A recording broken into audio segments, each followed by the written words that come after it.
الرحمن الرحیم وعن معاذ رضی اللہ تعالی عنہ قال قلت یا رسول اللہ اوصنی قال اعبد اللہ کأنک تراہ واعدد نفسک فی الموتى واذکر اللہ عند کل حجر وعند کل شجر وإذا عملت سیئة فاعمل بجنبها حسنة السر بالسر والعلانیة بالعلانیہ رواہ الطبرانی۔ حضرت معاذ رضی اللہ تعالی عنہ ارشاد فرماتے ہیں کہ میں نے پیارے پیغمبر صلی اللہ تعالی علیہ وسلم سے درخواست کی کہ اللہ کے رسول آپ مجھے کچھ نصیحت فرمائیے۔ رسول اللہ صلی اللہ تعالی علیہ وسلم نے 4 باتوں کی نصیحت فرمائی۔ پہلی بات یہ ارشاد فرمائی کہ اے معاذ، اللہ کی عبادت اس طرح سے کیا کرو گویا کہ آپ اللہ کو سامنے دیکھ رہے ہو۔ اس دھیان اور اس توجہ سے نماز پڑھی جائے، اس دھیان اور اس توجہ سے قرآن مقدس کی تلاوت کی جائے،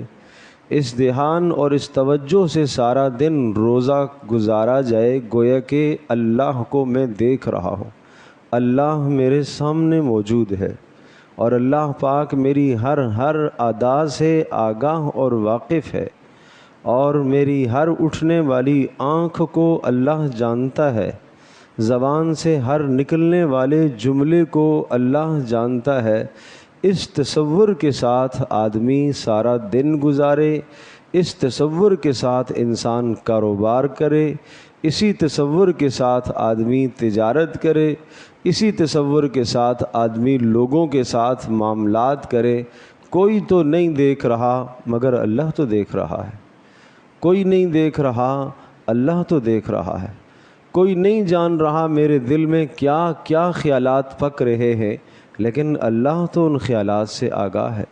اٹھنے والی آنکھ میں باقیوں سے تو چرا لیتا ہوں، لیکن اللہ تو جانتا ہے میرا کیا ارادہ ہے۔ اس لیے اس تصور سے وقت گزارا جائے کہ گویا کہ اللہ میرے سامنے موجود ہے۔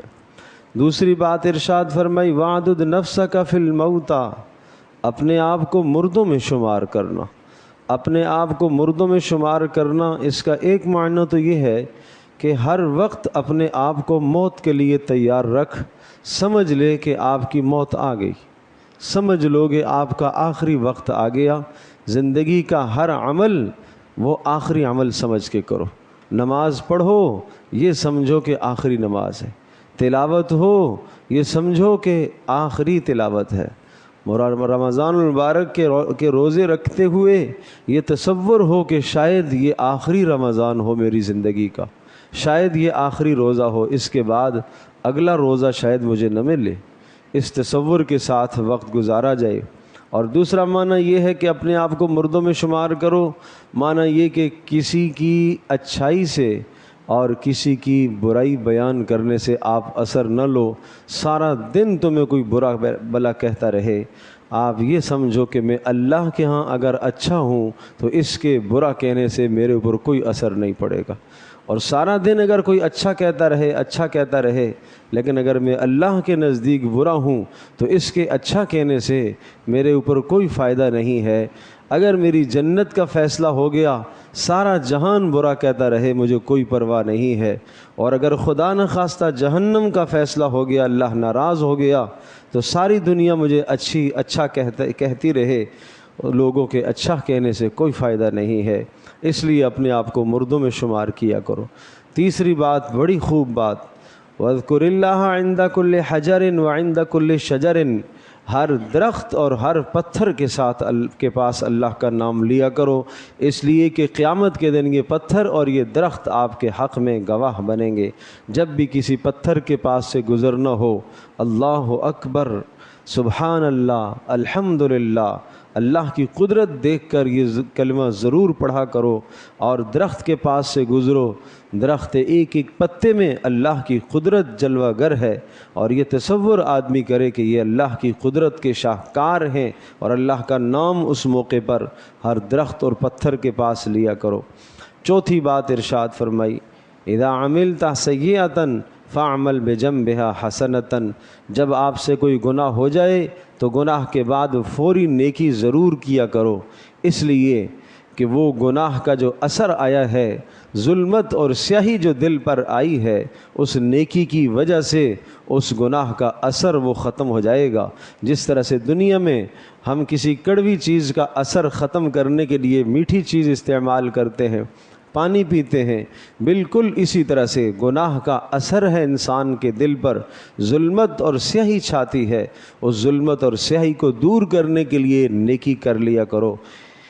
اور رسول اللہ صلی اللہ علیہ وسلم نے فرمایا سر بالسر والعلانیۃ بالعلانیہ، اگر چھپ کر گناہ کیا ہے تو چھپ کر ہی نیکی کیا کرو، اور اگر علانیہ سب کے سامنے گناہ کیا ہے تو پھر سب کے سامنے نیکی کیا کرو، کہ گناہ کرنے کی وجہ سے جو لوگوں کے دلوں میں تیری حقارت پیدا ہوئی ہے اور تیری نفرت پیدا ہوئی ہے، جب نیکی کرو گے تو وہ حقارت اور نفرت دور ہو جائے گی، اور نیکی کرنے کی وجہ سے ان کے دلوں میں تیری محبت اور تیرا احترام پیدا ہو جائے گا۔ اور یہ بھی کوشش کی جائے کہ جس عضو سے گناہ ہوا ہے اسی عضو سے نیکی کی جائے۔ ہاتھ سے اگر گناہ ہوا ہاتھ سے نیکی کرے، آنکھ سے گناہ ہوا آنکھ سے نیکی کرے، زبان سے گناہ ہوا زبان سے نیکی کرے، غرض جس عضو سے گناہ ہوا ہے اسی عضو سے نیکی کر لی جائے تاکہ اس برائی کا اثر ختم ہو جائے۔ تو 4 باتیں ارشاد فرمائی حضرت معاذ بن جبل رضی اللہ تعالی عنہ کی درخواست پر کہ اللہ کے رسول مجھے نصیحت فرمائیے۔ پہلی بات، اللہ کی عبادت اس طرح سے کرو گویا کہ آپ اللہ کو دیکھ رہے ہو، اور دوسری بات اپنے آپ کو مردوں میں شمار کرنا، اور تیسری بات ہر پتھر اور درخت کے پاس اللہ کا ذکر کر لیا کرو، اور چوتھی بات جب آپ سے گناہ ہو جائے تو اس کے بعد فوری نیکی کر لیا کرو، اور پوشیدہ گناہ کیا ہے تو پوشیدہ نیکی، اور اگر اعلانیہ اور سب کے سامنے گناہ کیا ہے تو سب کے سامنے نیکی کیا کرو۔ اللہ پاک ہم سب کے لیے عمل کرنا آسان فرمائے۔